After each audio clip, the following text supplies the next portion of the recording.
My twin flame is not on my level yet.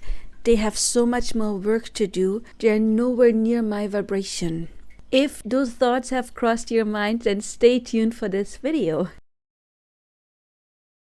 Well, the thing is, and I know many women or divine feminines especially don't want to hear it, but your twin flame cannot be on another level as you. They are always on the same level as you. You may not perceive them to be on the same level, but they always match your vibration. It cannot even be possible in another way, and not just because they're your twin flame, but basically everyone is you pushed out. So you created your entire experience. So if you perceive them not being on your level, there's two things that could be the reason on why they're not on your level yet, or you perceive them to be because they are.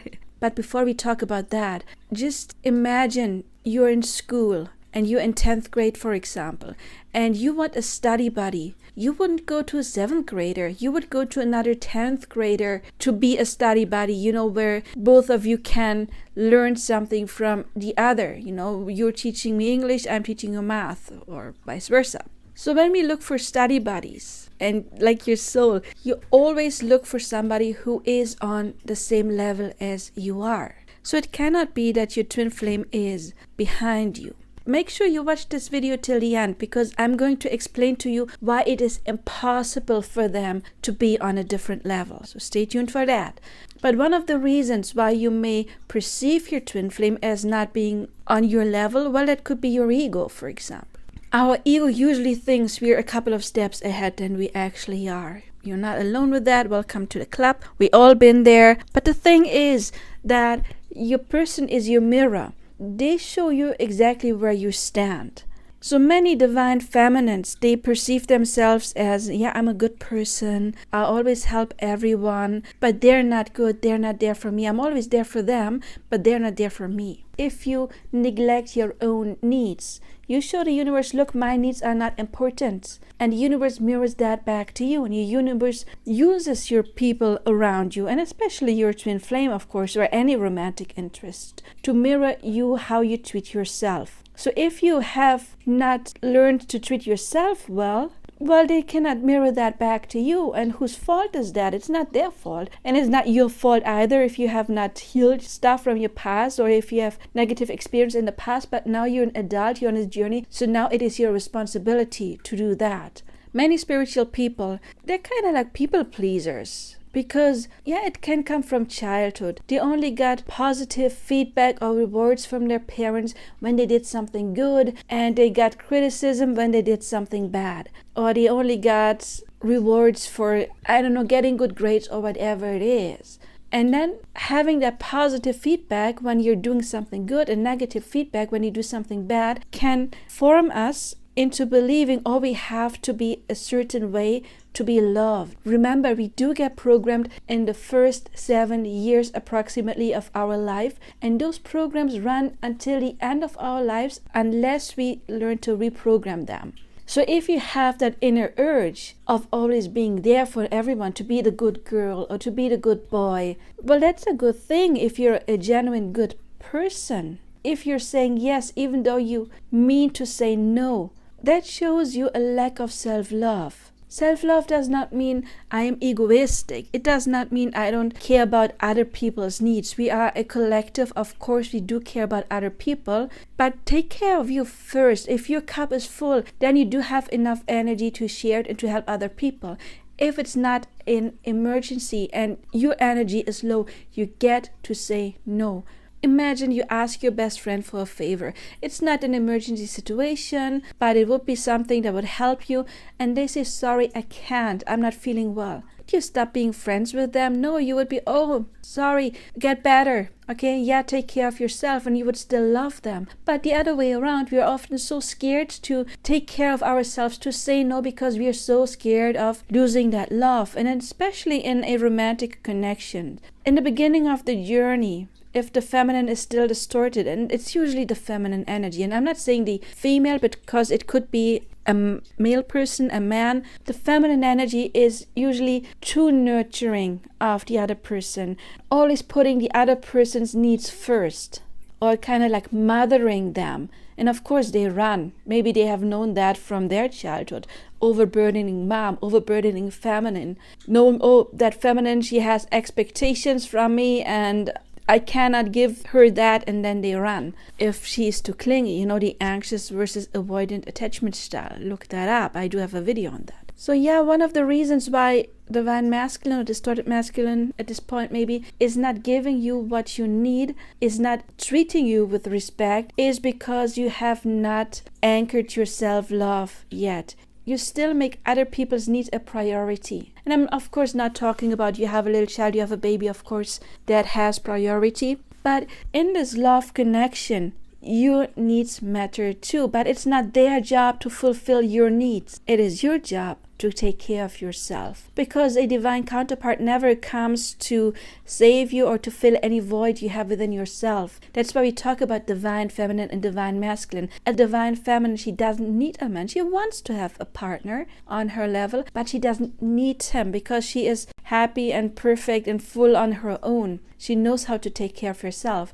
That's the difference between distorted and divine energy. So it is our purpose to step into this divine energy of not needing the male and in order to be happy, or not needing him to validate us in any way, because we find that validation within ourselves and we learn to take care of ourselves. But that could be one of the main reasons why we perceive the masculine as not ready, because we are still in this lack mentality and we shower other people with affection, like too much affection maybe. I'm not saying it's too much affection.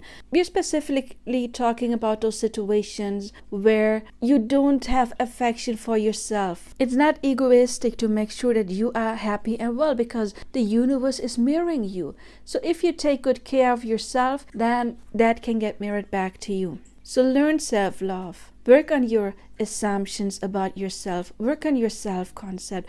Learn to set up boundaries, not just towards that person, your twin flame, but also towards friends, family members, and even at work. If you feel like saying no, it is okay to say no. Don't forget to go out and have fun. Show the universe, look, universe, I deserve that I am being treated well because, look, I treat myself well. And then that can get mirrored back to you. So that is one of the main reasons. The other reason is your assumption about that person. The universe is always mirroring you, not only your self-concept, but also the concept about that person. Which means as long as you focus on them being not there for you, on being immature in any way, or not being able to make a decision, or you see them as the person who's not fighting for this connection, well, that assumption, it's a law of assumption, is getting mirrored back to you. They're not going to change as long as you hold them in that light. Again, everyone is you pushed out, and especially your twin flame. I mean, it's not especially them. Everyone is you pushed out. It's just a connection that is felt more intense. Everybody's your mirror. I feel like a twin flame is like a magnifying mirror where you see every little detail of your assumptions and what is within you. So you have to change your assumptions about them. And many twin flames, they differentiate, of course, between the 5D version and the 3D version. Don't focus on the 3D version. Connect to the 5D version. Make a list of what is your ideal picture of your specific person or twin flame. What would be your personal happy end with them? How would they act when you are in bliss together? Go big! Go big. What is your perfect imagination, your perfect picture of them when you think, okay, they have healed everything? Write it down and then connect to that version of them. Visualize being with that version of them. Make up a scene that you repeat, or daydream about being with that version of them. Or in a dialogue is a method to manifest. I do have a playlist about how to manifest different techniques. The technique does not matter. It's pure preference. Everybody's a little bit different. Some people are amazing at visualization. Others are not. Others may be amazing writers. So scripting may be the perfect technique for them. All techniques are equally good. It's just pure preference. Pick a technique and then live in the end, as Neville Goddard said. When you have inner dialogues, you talk to that best version of them. You don't talk to them in your mind, oh, I miss you when you're coming, because then you're still in lack mentality. And that is the order that is sent out to the universe. They're not there, they're not there, they're not ready. And the universe is like, okay, we will mirror that back to you. Got it. We will give you your wish. According to the universe, why would you waste your time thinking about something you don't want to experience? Wherever you put your focus on is what the universe gives you. So don't put your focus on their 3D version, on their distorted version. Connect to their 5D version. Talk to them in your mind. Visualize being with them, script being with them, or use affirmations if you're not very creative. That is fine too. Then just come up with some things. I love how open my twin flame is towards me. I love that we are together. I love that we are both ready to give and receive true love. I am ready to give and receive true love. My person, you can insert a name, is ready to give and receive true love from me. We are in the most amazing relationship ever. Whatever your affirmations are, I do have a video on how to create your own custom-made affirmations that you can then loop. Again, technique doesn't matter. We just have to get that image, that 5D image you have, into your subconscious mind. And as I said in other videos, your person is nothing but a mirror. If they're masculine, they're nothing but a mirror of your own inner masculine. If they're feminine, they are the mirror of your own inner feminine. So they are already part of you. They are inside you. If you wait for them on the outside to come and you're anxious on the inside, they're not going to come, and it's not their fault. If you have them in a negative light, that is going to get mirrored back to you. And that does not mean that they are less awakened than you or that they are not in the same vibration. No, you're holding them in that light. They're still a mirror to you. They're still mirroring you what is inside you. So they cannot be in a different vibration if they're your mirror. They either mirror you, your self-concept and or your concept about them. We have to change both in order to get to union. I told you in the beginning that we are going to talk about why exactly it is completely impossible for them to be in a different vibration than you are, and we already touched it a little bit. Everyone is here pushed out. In this multiverse, there's different timelines. Creation is finished. Everything already has happened, which would mean we are strictly determined, but in each parallel universe, everything happened a little bit different, and we constantly shift between those, which means there is this version of them that is never going to choose you. They're never going to do that work. Then there is a version of them, yeah, they're going to make it, but it takes a long time. And then there's a version, yeah, they are working on themselves and it takes like medium long time. And then there's a version that is ready and waiting for you. The version you get, they don't decide what you experience, and the universe, spirit, does not decide what you experience either. It is your assumptions. They are, I'm saying it again, a projection of your own inner feminine or masculine. Since your own inner masculine is a part of yourself, you know, like the yin yang, the white one is the masculine, it's the yang, and black one is the yin. Imagine the yin, the black part, the black half has a white spot.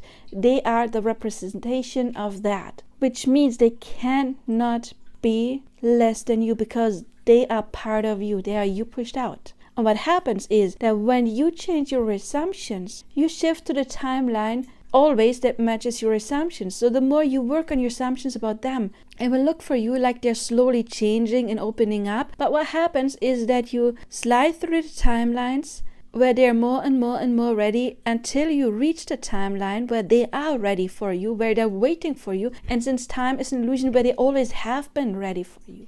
But you cannot hold on to a negative picture of them, you know, your own inner distorted masculine. Because if you see them as distorted, that is your picture of masculinity or femininity. That is inside you. It's in your head. It's your picture. It's your image. It is your program. And yes, you were programmed that way because you have seen maybe stuff in your childhood. You saw your parents' relationship. You created an image of what is femininity, what is masculinity. And that is what is getting mirrored back to you. So it is inside of you. So it's a part of you. So they cannot be less in vibration than you are. They're always your perfect match because we do shift timelines. You cannot get on a timeline that is mirroring something back to you that is not inside you. It's not possible. You get always confronted with things that are a mirror to what is inside you. So that is what we change. So they cannot be behind you, but you can see them and perceive them as behind you. And as long as you do that, that is the version you get. That is what you experience. Work on your image about femininity and masculinity, your self-concept, and your concept about femininity or masculinity in general and specifically them. Because your person, they're already waiting for you in that timeline. They're done. In that timeline, creation is finished. They're done with their healing. And as soon as you start connecting to that version of them, and you let it grow like a seed, like that you plant and you take care of it, the more it grows inside you, and your imaginations or your affirmations turn into an assumption through constant repetition. That is what's getting pushed out, and then you will shift to the union timeline. It's not for them to decide when they come. You shift timelines and you move to them. Okay? If you need more help with that, of course, you can watch my other videos. You can find me on Facebook, check out my other content. And if you need more help, you can reach out for a personal coaching. And I do see you on my social media, Facebook, TikTok, Instagram, and my other videos all in the personal coaching. Until then, as usually, I do wish you all the best now. Bye-bye.